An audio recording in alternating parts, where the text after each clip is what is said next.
And here we go again. Here we go again. Welcome to another episode of Coach Carvel Bailey's Lunch and Learn. I'm your host, Coach Carvel Bailey. And today, right, it's the most wonderful time of the year. March Madness, baby. It's March Madness. So I'm going to break down three things that you should be looking for, your athlete should be looking for, especially during this time of March Madness. All right. So share this with somebody that you need to learn and hear from what's going on. We'll be right back in.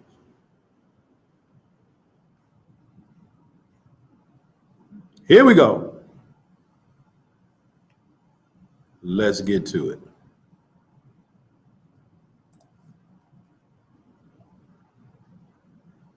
Athletes, let's stop being so selfish. Let's stop being so, and here's what I mean by being selfish. You're pounding the basketball.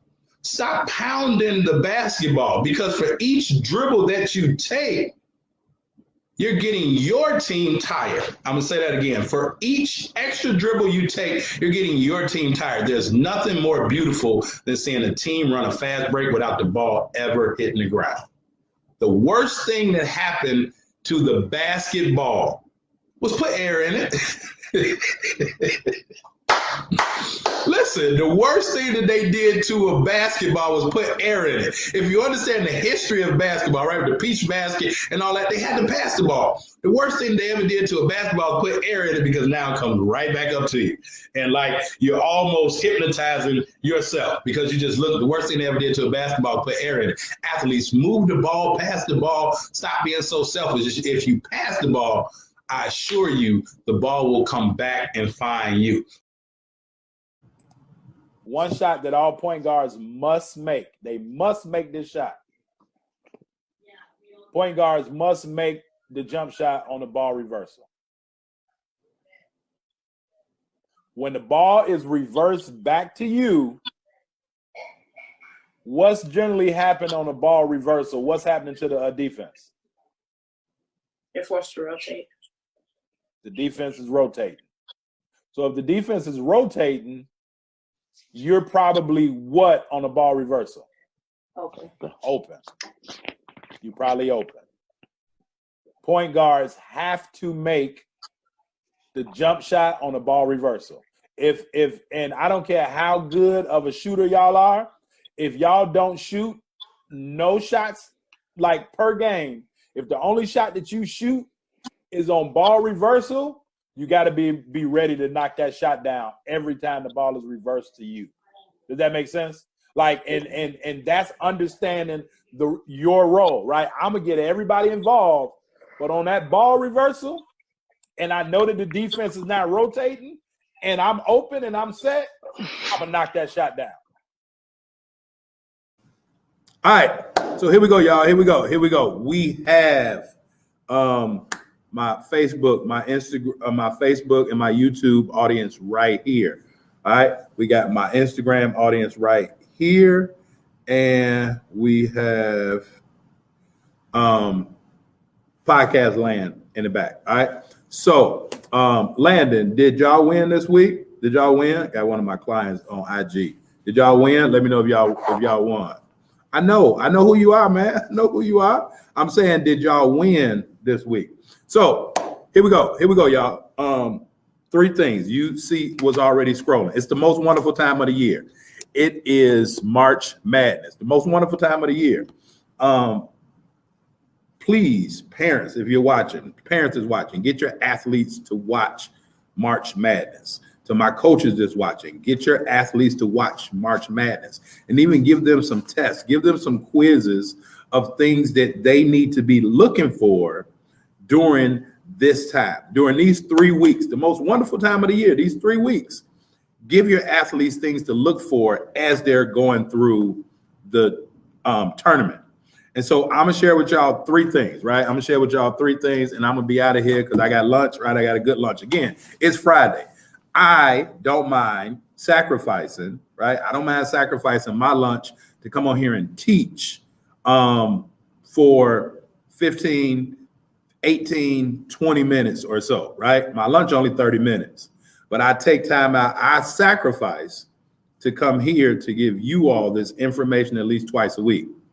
And so if you getting this information, right, if nothing else, share the information. Share this information with somebody that you know that can use the information. All right, share the information. If you're here, welcome. You could be anywhere else in the world. But this is what I want your athletes to be paying attention for during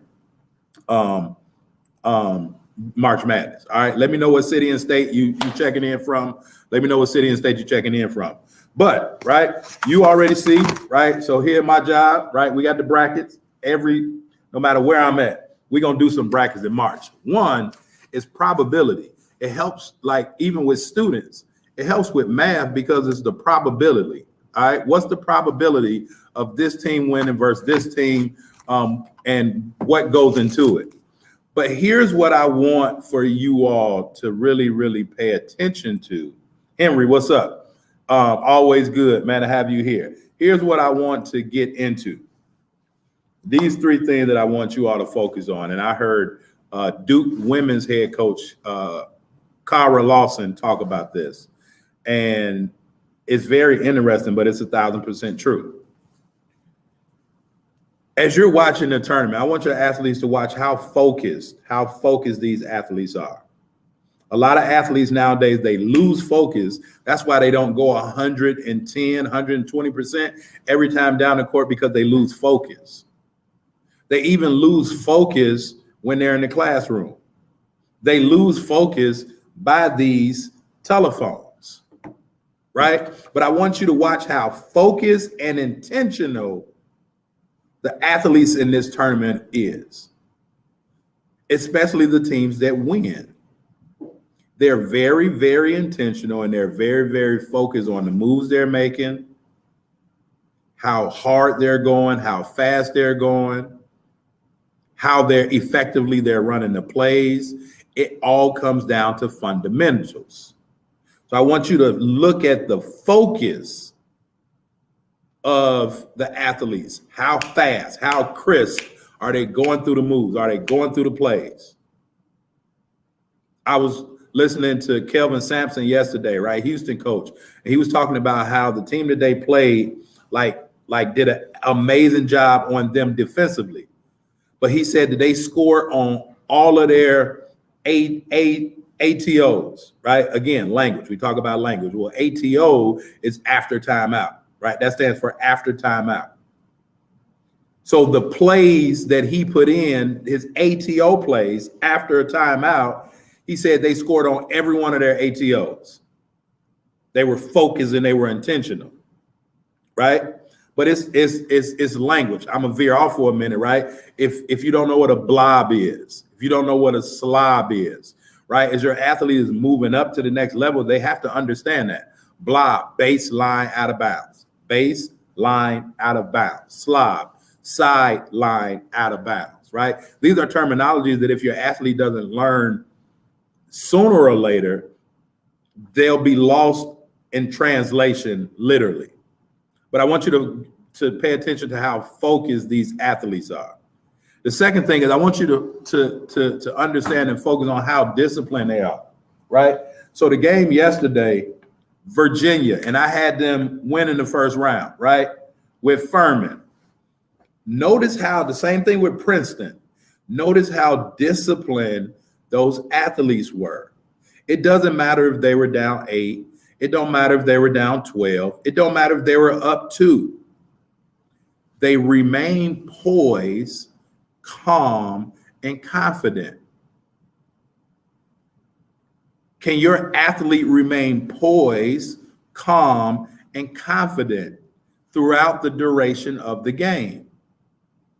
It's hard for athletes to remain poised and confident and calm if they aren't disciplined. And discipline starts when you're running sprints, suicides. Are you touching the line? Right? So a coach of mine told me about 5 years ago, and it stuck with me to this day. He said, how you do one thing is how you do everything. How you do one thing is how you do everything. So if you don't have discipline to say, get up in the morning, You don't have discipline. If your athlete doesn't have discipline to get up in the morning, if they don't have discipline to complete their homework, if your athlete doesn't have the discipline to pick up paper that they drop that they see on the floor, they're probably not going to have discipline to run a play all the way through. They're probably not going to have defense. We saw what happened with Virginia. No discipline. He slung the ball high and in the middle of the court. He would have been better off rolling the ball like a bowling ball and just like shucking it down court. But it was the lack of discipline. So your athletes should be looking for the focus in these Division I players in March Madness. They should be looking at the discipline, but they should also be looking at the work ethic. And here's what I mean by work ethic. When they fall to the ground, how many people are sprinting to pick their teammate up? When it's a timeout, who's sprinting to the bench? When it's a defensive assignment, who's sprinting in to help defense? I was speaking to a client of mine the other day, and they were talking about that they play zone, and they lost because they played zone. But then he told me that everybody was just standing around. Well, in a zone, you have to sprint each pass. So we talk about work ethic. What type of work ethic does your athlete have?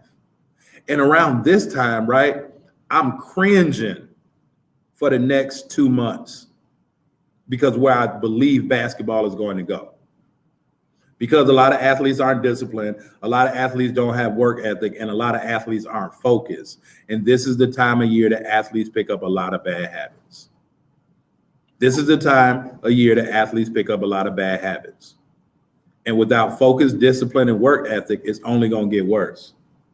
And then we have these adults, the next 60, 75 days is going to be telling athletes how good they are and how they're going to say everybody is a Division I prospect.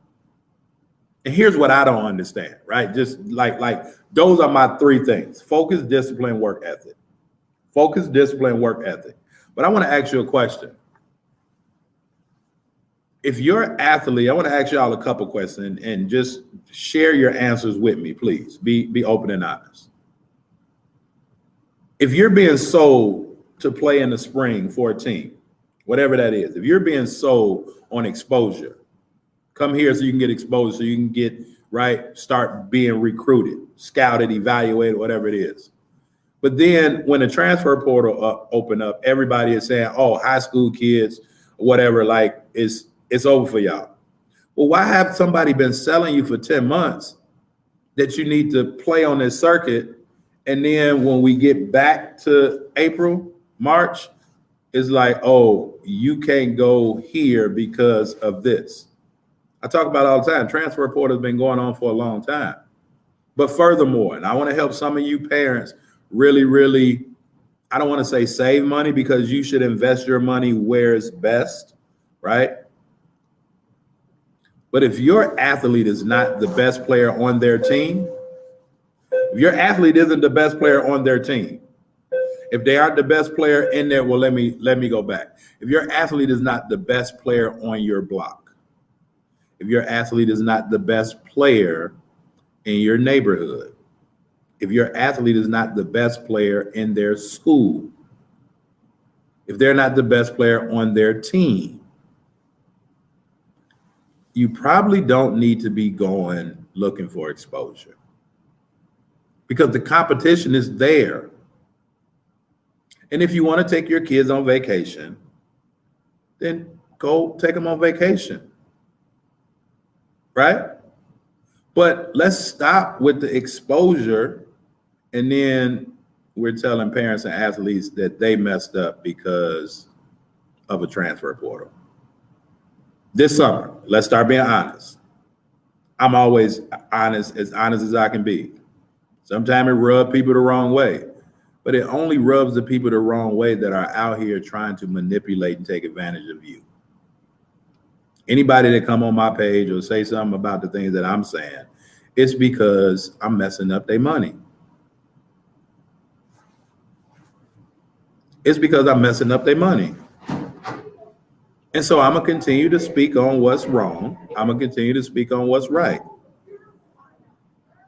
But please understand, focus, discipline, work ethic. It goes a long way. But if your athlete is not the best in those areas, you don't need to be trying to travel all around the world looking for better competitions, because it's right in your backyard. And don't be upset. Don't feel a certain way, and don't feel pressured to go play for a team in the spring or the summer. Because at the end of the day, and this is how I feel, I'm not going to go all around the world trying to play people, because at the end of the day, they got to come see me. I've traveled around, yes, played teams, right? I went to camp, played people from other areas, right? Won, did all that. But the biggest thing is this. The biggest thing is this. At the end of the day, they still got to come see you. They still got to come see me. So that's it. That's all I got for y'all today. Focus, discipline, work ethic, right? And we're demonstrating that with everything that we do, not only our Hoops Mastery program, right? If you want to get on our email list and learn more about it, go check out my case study video that's right there underneath, right? Be the right recruit. Today, next week, right? We're in the gym on Fridays. Inbox me if you want your middle school, high school athlete to get a real workout. Inbox me. We also have our spring cohort going on starting April 3rd. Our Game Changers cohort starting April 3rd. So if you want to be a part of any of those things, right, inbox me. I can send you the information so that we can help your athlete become a little bit better, right? Because I'm going to continue to tell the truth. I'm going to continue to expose the things that need to be exposed. And I'm going to continue to help you out. Now it's your job to help yourself out, because it's not the transfer portal's responsibility. It's not the transfer portal fault that your athlete ain't got no looks right now, right? It's not the transfer portal's fault that your athlete is not a recruitable athlete. It's not the coach's fault. It's your athlete's fault. And part of that responsibility lies on you as well, because you have been focused on the wrong thing. Now let's get focused on the right thing. All right? So it's the most wonderful time of the year. Y'all hear my kids coming in, right? It's time to go for what they don't know, that I know what's in store for them today, because it's the most wonderful time of the year. And games is on. So I'm going to take advantage of that. All right? I'll talk to y'all a little bit later. Share this with somebody. Hopefully it helped. If it didn't, watch it again until it makes sense. All right? Peace. Yo, just so you understand it, this is Coach Carvel Bailey's program with the spirit of Bob Hambry. This is Blessed to Ball, helping athletes, and we represent. Study your craft, your mentality leads to excellence. It's all about your mindset. We'll never stop addressing this, so be positive and not a pessimist. Confidence took James Harden higher. If you really want it, it ain't gonna be easy. It's gonna be hard as carbon fiber, but we got you. From counseling to workshops, we do it. You'll go farther with a scholarship. We'll help you get recruited. Yo, anyone can dribble and shoot, but it's the ones who study basketball internally that make it to Duke University. Knowledge goes around. The game is played from the neck up and not from the shoulders down. This is Blessed to Ball, helping you with obstacles. The athletes are the rocket. Blessed to Ball is the rocket fuel. If you hit a wall, we can help you slowly climb it. So keep a Mamba mentality like Kobe Bryant. Blessed to Ball. Cherish the opportunities that you have. Blessed to Ball. Use your mentality to master the craft. Blessed to Ball. Come join our team, it's a new day. Follow our steps and watch how much better you play. Cherish the opportunities that you have. Use your mentality to master the craft. Come join our team, it's a new day. Follow our steps and watch how much better you play. Yo, Coach Carvel Bailey. Hey, listen to your coach, man. He ain't no scrub off the street. That man got credentials, academic and street. Believe it, and my name is strategic.